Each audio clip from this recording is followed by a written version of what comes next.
قالوا لا هذا الذي معنا، فنظر إليه شيخ نظرة فاستحال جميعه ذهبا، ثم قال لهم كل واحد يأخذ ماله الذي أتى به، ففازوا أهل الاعتقاد الكامل، والذين ما صدقوا ندموا ندامة ولا عاد ينفع، والناس ما دخلوا في الإسلام والإيمان إلا بالاعتقاد، وكما قال رضي الله عنه.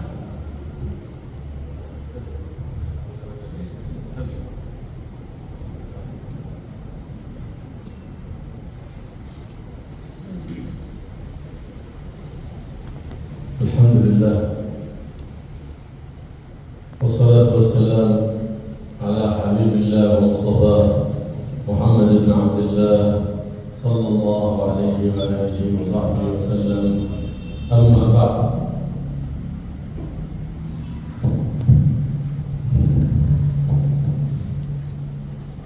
قال رسول الله صلى الله عليه وآله وصحبه وسلم: خصلتان ليس فوقهما شيء من الخير، حسن الظن بالله وحسن الظن بعباد الله. وخصلتان ليس فوقهما شيء من الشر، سوء الظن بالله وسوء الظن بعباد الله. الأخيار من الأولياء والصالحين ليس لهم علامة، بل ربما تنكروا على الأغيار حتى يبعدون عنهم الأنظار، لكن ما يسوقك لهم؟ ما الذي يعرفك عليهم؟ حسن الظن. فحسن ظنك بالمولى وحسن ظنك بعباد الله سبحانه وتعالى، تحظى بالخير الكثير والأجر الجزيل في الدنيا وفي يوم القيامة. فما ينتفع الإنسان بأحد أبدا، ولو دعا بدعاء الأولين والآخرين، وبدعوات الأنبياء والمرسلين، وبدعوات الأولياء والصالحين، ما ينتفع إلا بحسن الظن إذا حسن الارتكاب. فلهذا قيل المدد في المشهد، حيث عظم المشهد عظم المدد. فالله يقوي ربطتنا بالله وبحبيب الله محمد صلى الله عليه وسلم، وبالأنبياء والمرسلين، وبالأولياء والصالحين. بسم الله الرحمن الرحيم. الحمد لله رب العالمين، والصلاة والسلام على نور المبين سيدنا ومولانا محمد وآله وصحبه أجمعين، ولا حول ولا قوة إلا بالله العلي العظيم. رب اشرح لي صدري ويسر لي أمري واحلل عقدة من لساني يفقهوا قولي. سبحانك لا علم لنا إلا ما علمتنا إنك أنت العليم الحكيم. إلهي أنت مقصودي والله مقصودي، أعطني محبتك ومعرفتك. Nabi Muhammad SAW bersabda, tidak ada dua perkara yang lebih baik daripada dua perkara ini, adalah baik sangka kepada Allah Subhanahu Wa Taala dan juga baik sangka kepada hamba-hamba Allah. Dan tidak ada dua perkara yang lebih buruk daripada dua perkara ini, yaitu adalah memburuk sangka kepada Allah dan buruk sangka kepada hamba-hamba Allah Subhanahu Wa Taala. Maka seseorang itu menjadi orang-orang yang tergolong dalam golongan orang-orang saleh dan juga para awliya Allah Subhanahu Wa Taala. Jadinya mereka mendapat kedudukan itu di sisi Allah Subhanahu Wa Taala adalah dengan husnuzon, adalah dengan baik sangka dengan Tuhan dan baik sangka kepada hamba-hamba Allah. Jikalau kita melakukan yang demikian, baik sangka kepada Allah dan kepada hamba-hamba Allah, kita akan mendapatkan banyak kebaikan dan juga besar pahalanya di sisi Allah Subhanahu Wa Taala dan di dunia dan di akhirat. Dan tidak ada manfaat seseorang itu, tidak akan dapat manfaat seseorang itu dengan doa-doa para nabi, doa-doa para awliya Allah, melainkan mereka ada husnudzan di dalam hati mereka. Maka oleh itu dikatakan, yaitu al-madad fil mashhad, yaitu pertolongan itu datang dari pertolongan dari Allah Subhanahu Wa Taala, tergantung pada penyaksiannya kita. Bagaimana kita melihat penyaksiannya kita, yaitu baik sangkanya kita kepada Allah dan juga kepada hamba-hamba Allah. Mudah-mudahan Allah Azza wa Jalla golongan kita dalam golongan hamba-hambanya yang mempunyai baik sangka kepada Allah dan hamba-hambanya. والمرء يعتقد شيئا لم يفعل والله يعطيه، المعطي الله. لا نبي ينفع ولا ولي ينفع ولا نبي يضر ولا ولي يضر، النافع الضار الله سبحانه وتعالى. عندما يظهر كرامته على يد أحد أحبابه، يظهر قدره عند عباده، ليعلمهم أن هذا عبدي محبوب فأحبوه، عبدي صادق فصدقوه. أكبر الله ما شاء على يد من شاء، والفضل كله لله الواحد الأحد الفرد الصمد الذي لم يلد ولم يولد ولم يكن له كفوا أحد. النبي محمد صلى الله عليه وسلم ذات مرة ذهب إلى الخلاء فقرأ حاجته صلى الله عليه وآله وصحبه وسلم، فاستنجى بحجر ورمى بذلك الحجر، فأخذه أحد الصحابة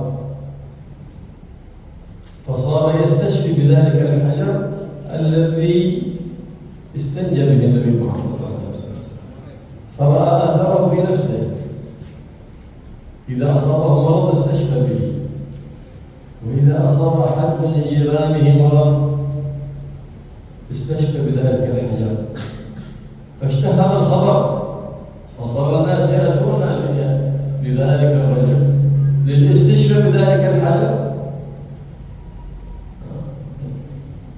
وما ذلك الحجر استنجى به النبي محمد صلى الله عليه وآله وصحبه وسلم. فذات مرة استوجع النبي محمد صلى الله عليه وسلم من عينه، فقالت له سيدنا عائشة إن فلان عنده حجر فما وضعه على مكان ألم إلا وشفاه الله، فجيء بالحجر النبي محمد صلى الله عليه وسلم فوضعه على عينه فشفاه الله سبحانه وتعالى. الشافي الله، ما يصح تقول شفاني الطبيب أو غير ذلك، لا، تقول ذهبت إلى الطبيب فأعطاني الدواء فشفاني الله عندما تناولت ذلك الدواء. فالشافي الله سبحانه وتعالى. فلما شفاه الله نادى ذلك الصحابة كيف هذا؟ أي سر في هذا الحجر استنجى به النبي محمد صلى الله عليه وسلم، أي سر؟ فقال هذا يا رسول الله الحجر منك وإليك. فضلات النبي محمد صلى الله عليه وسلم طاهرة، فضلات النبي محمد طاهرة. فقال يا رسول الله منك وإليك، عندما رميت بحجر الاستنجاء التقطته فتبركت به. فحينئذ قال النبي محمد صلى الله عليه وآله وصحبه وسلم لو اعتمد أحدكم في حجر لنفعه. الحجر لا ينفع ولا يضر، لا نبي ينفع ولا يضر، ولا ولي ينفع ولا يضر، ولا حجر من باب أولى. كيف يقول لو اعتمد أحدكم في حجر لنفعه، أي لنفعه ذلك الاعتقاد ليس ذلك الحجر. الحجر لا ينفع ولا يضر، لنفعه ذلك الاعتقاد. فحسن اعتقادك تفوز بخير الدنيا وخير الآخرة. وهكذا يقول النبي محمد صلى الله عليه وآله وسلم تربية لمن؟ لأصحابه، تربية لأمته صلى الله عليه وآله وصحبه وسلم. فمن أحسن الظن فاز بالخير الكثير دنيا ودين وسلامة بيوم القيامة. كما ذكروا عن بعض الصالحين أنه كان يريد أن يعرف مدى اعتقاد طلبته ومريديه، فقال لهم من معهم من الصفر والنحاس أواني فليأتي بها. وبعضهم جاء بالآنية كلها، بعضهم قال لا يكفي واحد هنا، بعضهم قال 3 آنية، بعضهم 4، بعضهم جاء بالكل اللي في البيت كله فوضعها في مكانه.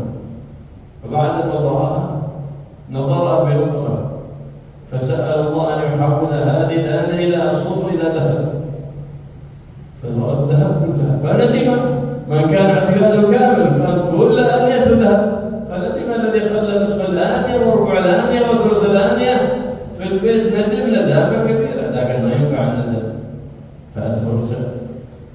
وهكذا هذا في أمور الدنيا وفي أمور الدين. الندامة أعظم والعياذ بالله عندما ترى الخير بين عينيك ومن يأخذ بيديك وبيقبل لك على المولى سبحانه وتعالى ويدلك على منهج مصطفى محمد ويرشدك إلى منهج قوم وضعوا قدمهم على قدم الرسول وما حادوا عنه قط.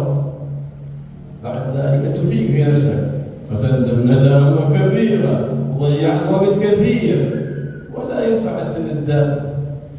والله يوفقنا وإياكم لما في صلاح ديننا ودنيانا ويرزقنا حسن الاعتقاد ويحفظنا وإياكم من الانتقاد بجاه سيد العباد محمد صلى الله عليه وآله وسلم.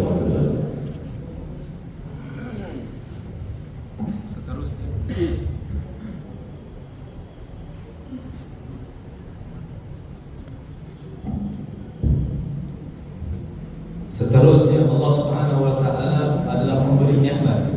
Allah memberi nikmat kepada sesiapa yang Dia kehendaki. Yang memberikan manfaat hanya saja Allah Subhanahu wa taala.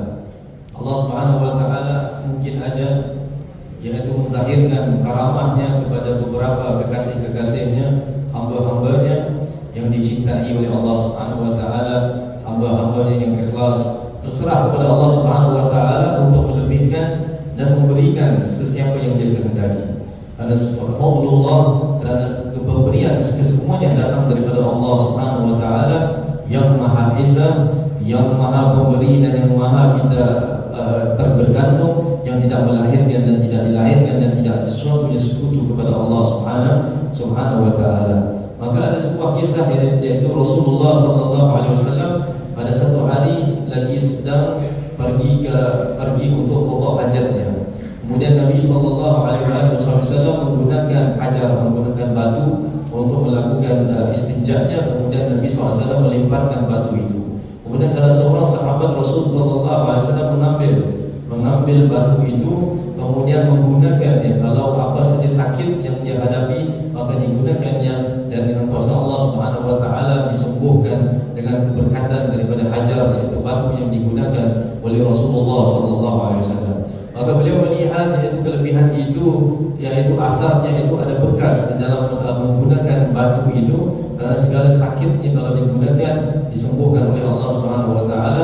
Maka oleh itu datang orang-orang lain yang sakit, jirannya, teman-temannya, dan sesiapa yang sakit jika digunakan batu itu maka disembuhkan oleh Allah Subhanahu wa taala. Maka khabar itu tersebar sampaikan, yaitu pada satu ketika, yaitu dikisahkan, yaitu Rasulullah SAW mempunyai sakit pada matanya.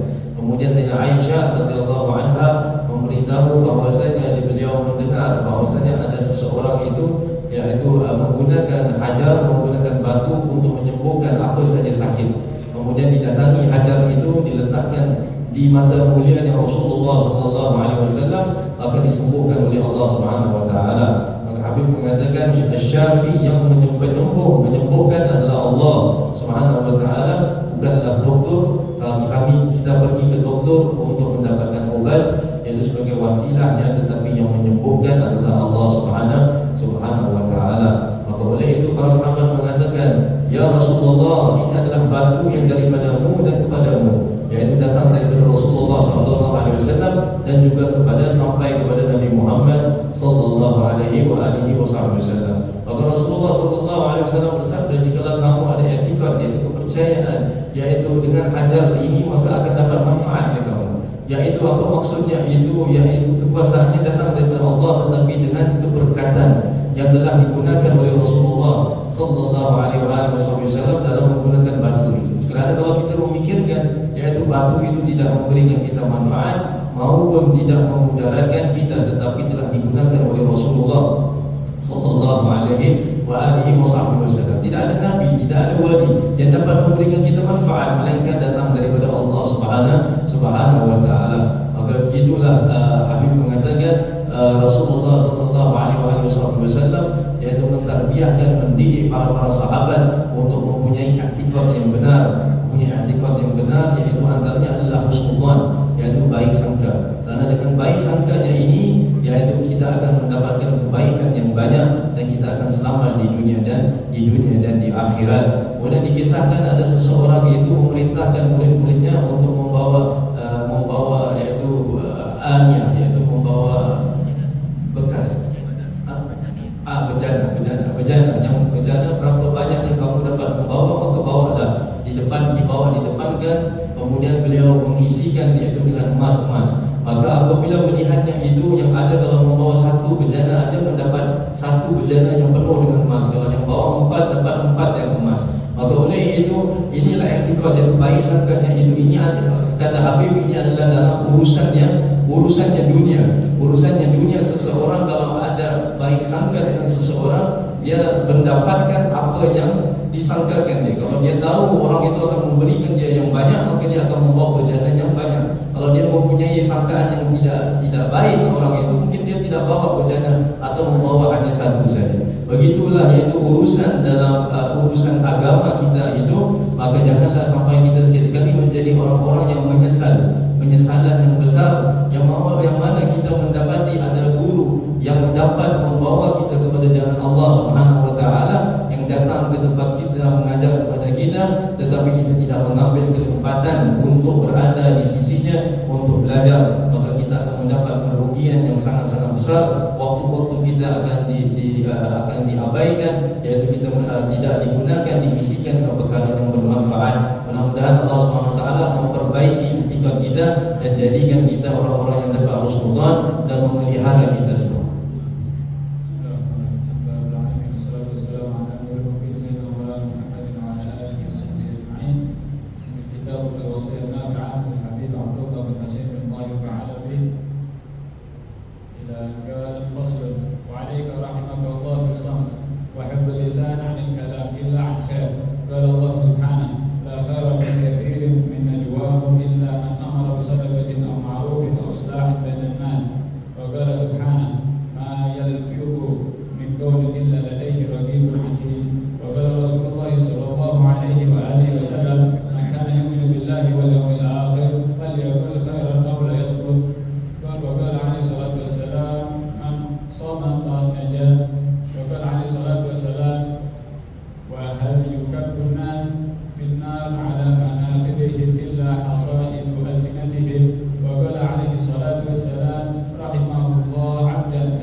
من سخط الله ما يظن أن تبلغ به ما بلغت يكتب الله عليه بها سخطه إلى يوم يلقاه.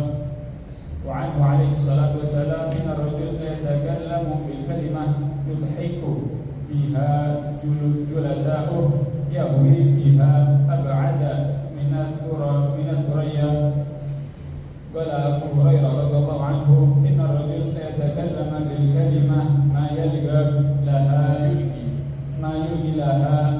بالا يهوي بها في جهنم 70 خريفا.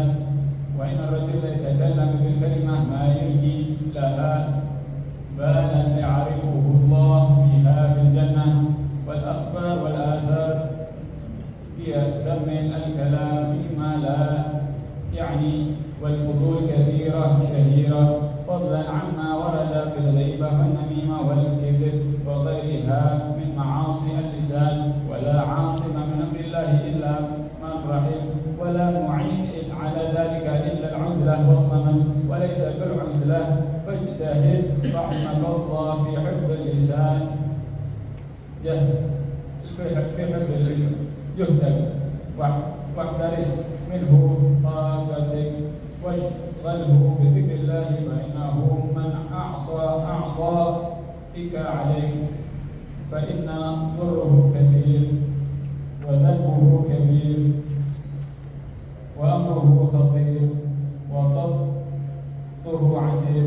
وقال سيدنا الحبيب عبد الرحمن بن عبد الله بالفقي رحمه الله تعالى: وفي صمت للإنسان سمة وحكمة وستر على ما فيه من كل عورة، وما زائد الأقوال إلا نكيصة، وكثرتها أصل لكل مزلة، ولا يحصل الإنسان من شؤم لفظه مدى الدهر إلا كل بغض وحسرة،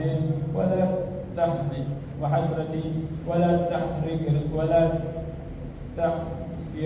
كيد اللسان، وجرمه الصغير له جرم كبير ضرورة. نعم. قال رسول الله صلى الله عليه وسلم: من حسن إسلام المرء تركه ما لا يعنيه. هذا الحديث انبنى عليه ربع الدين. ربع الدين مركب على هذا الحديث.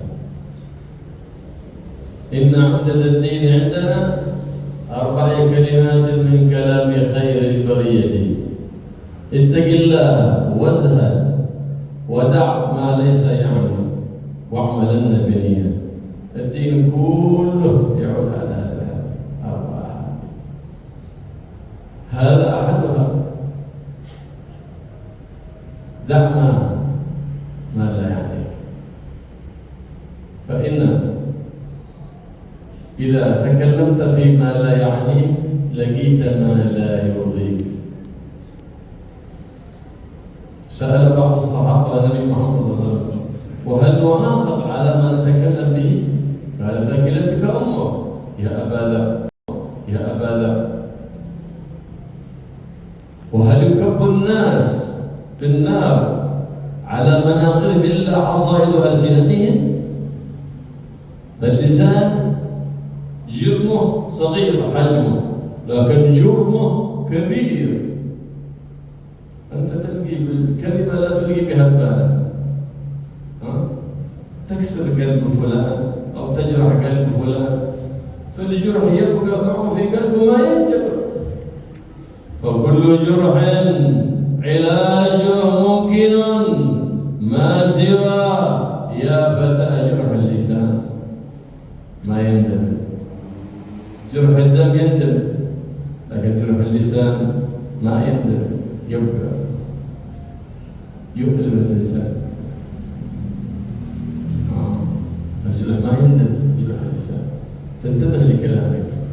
كلمة تسعد بها الإنسان، كلمة تشقي بها الإنسان، كلمة ترقيك، كلمة تدنيك، كلمة ترفع شأنك عند الباري، كلمة ترميك في أسفل السافلين، كما قال سيد الأولين والآخرين: ولأن العبد يتكلم بالكلمة لا يلقي لها بالا، يظنها حاجة بسيطة، فيهوي بها في جهنم 70 خريفا، والعياذ بالله. 70 عام، نسأل الله العافية. 70 سنة له كلمة واحدة،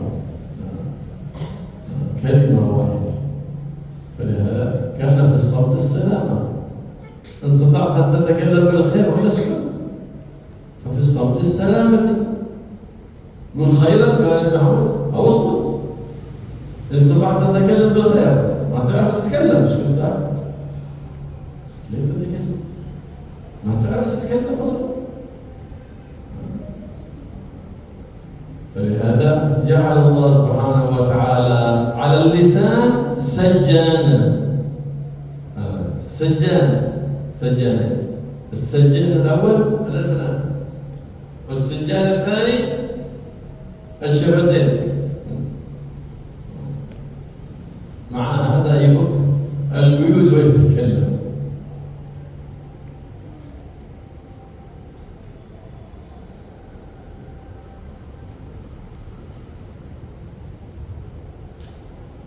يقول سيدنا جعفر الصادق: مما رباني عليه والدي محمد الباقر أن من لم يملك لسانه يندم.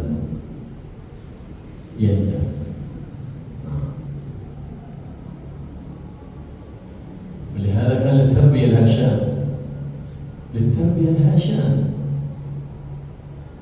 كيف تملك نفسك وهواك؟ كيف تملك جوارحك؟ إذا ما استطعت أن تملك جوارحك ما تملك نفسك ولا هواك وما تطيع شيطانك. لهذا كان السلف الصالح إذا جاءهم شهوة الكلام أمسكوا عن الكلام، وإذا جاءهم شهوة السكوت تكلموا، يخالفون النفس والهوى في كل أحوالهم. فلهذا ارتقت أحوالهم وارتفعت على الناس أحوالهم بمخالفة النفس والهوى. أما من يتبع نفسه على ما تريد فتكب في جهنم وبئس الحصير. فيتنبه الإنسان للسانه فإنها تورد الموارد، كما قال سيدنا أبو بكر الصديق كان يطرح حجر على لسانه. من؟ الصديق أبو بكر. هذا تفعل يا صاحب رسول الله. قال هذه التي أوردتني الموارد. هذه رسول الله.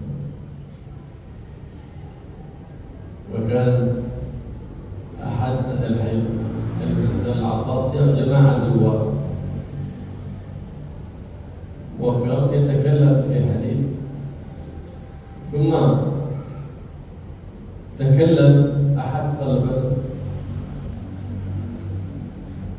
الحبيب عيسى وغيره من غير إذن من شيخ، فقال له يا فلان اخرج إلى الوادي وجيد هات لي بحجر. فذهب إلى الوادي، قال فالتقطت حجر ملسة جميلة، أنا شيخ يبغى حجر ما أدري إيش بغاها، فجيت وغسلت وجيت الحبيب علي بن هذا تفضل هذا الكلام. فقال هذه حصى هذه إذا جاتك شهوة الكلام اطرحها في فمك. تربية. لولا المربي ما اهتديت لربي. كثير هم من يتعلم العلم وما أقل من يتعلم التربية. بالرغم من الإمام الشافعي يقول اجعل أدبك دقيقا وعلمك ملحا. يعني الأدب أضعاف. من أين بيجي الأدب؟ من التربية. أما قراءة الكتاب كله ما يحسن قراءة الكتاب. العلم الظاهر يحسنه البر والفاجر، لكن سر التربية نور العلم ما يدركه إلا من اتصلت تربيته بالنبي محمد وسيد المربين وعلمه بسيد المعلمين محمد صلى الله عليه وعلى آله وصحبه وسلم. والله يوفقنا وإياكم لما وفقنا له عباده الصالح ويرشدنا إلى أقوم طريق النبي محمد صلى الله عليه وسلم وطريق أبي بكر الصديق.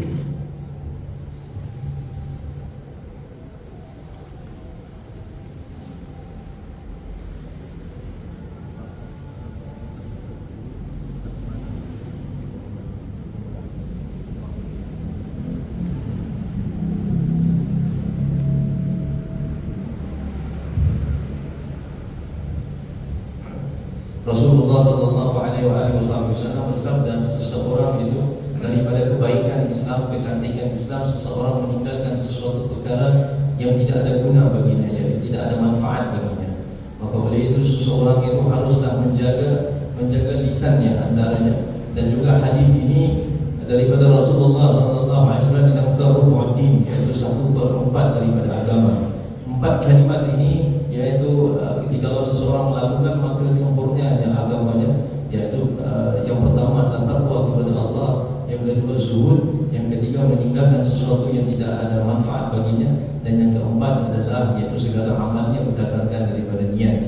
Maka ini 4 perkara itu yang harus kita pegang. Maka seseorang itu jikalau dia mengucapkan sesuatu perkara yang tidak ada manfaatnya, maka dia akan mendapati sesuatu yang tidak disenanginya.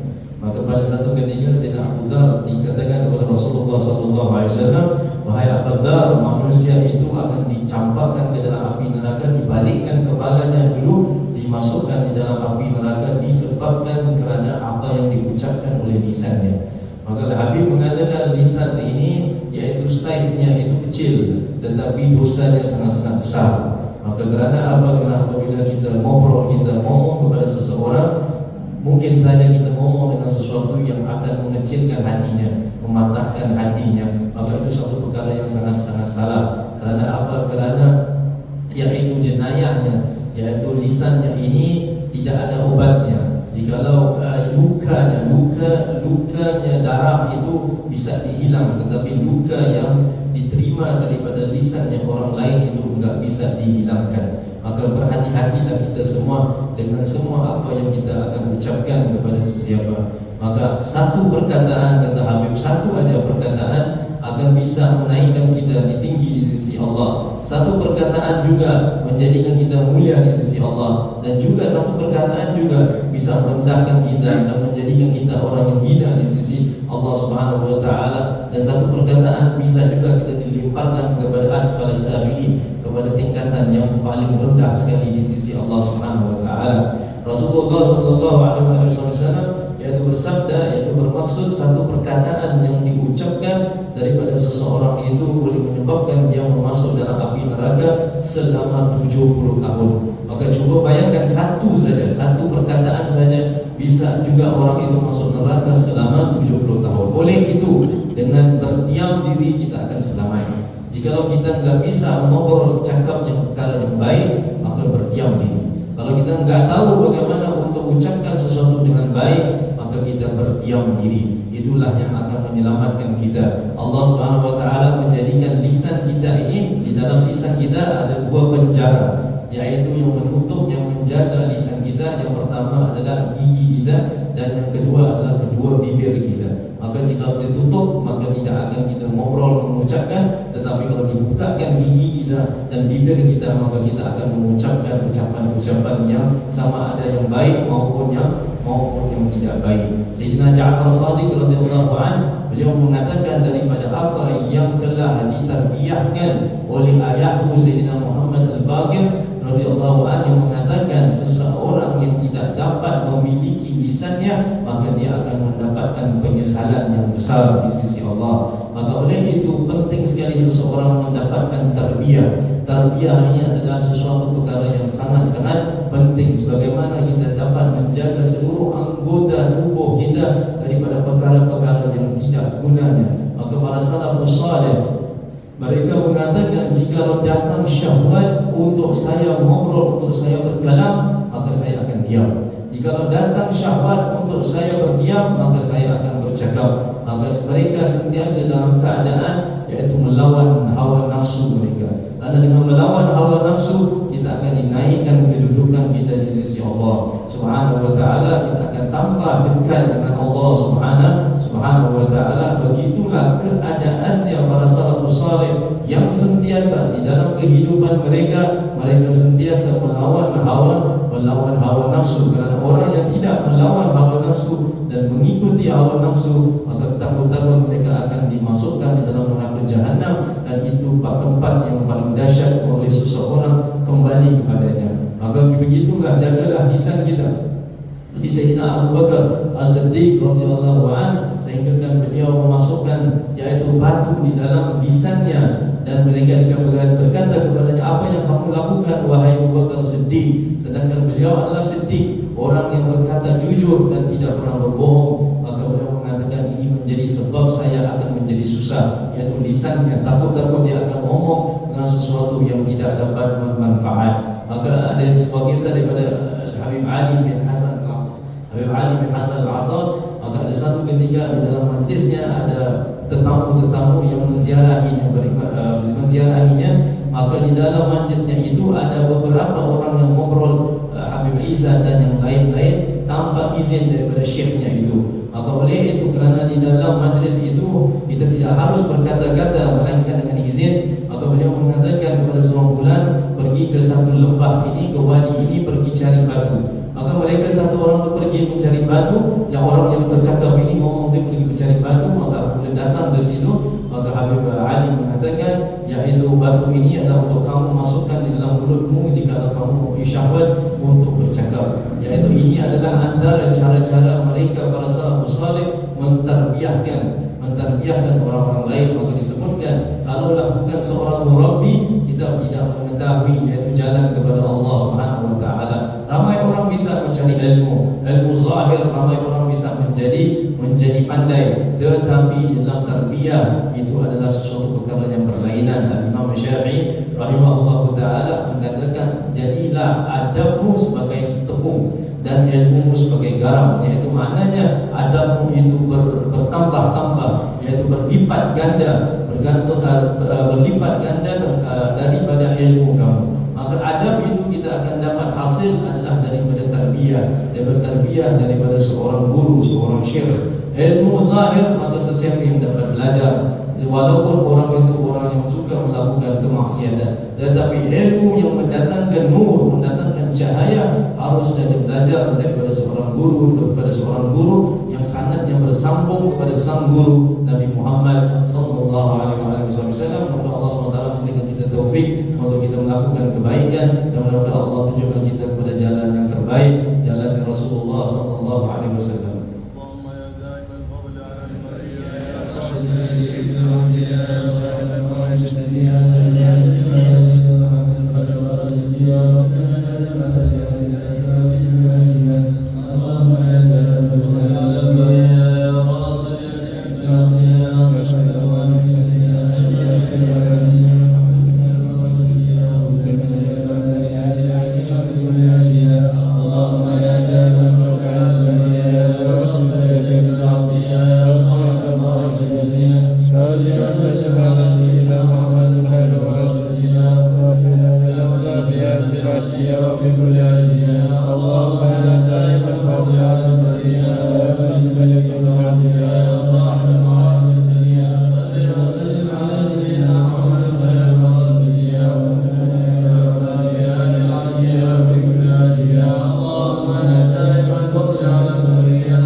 وعافية إلى حضرة النبي صلى الله عليه وسلم.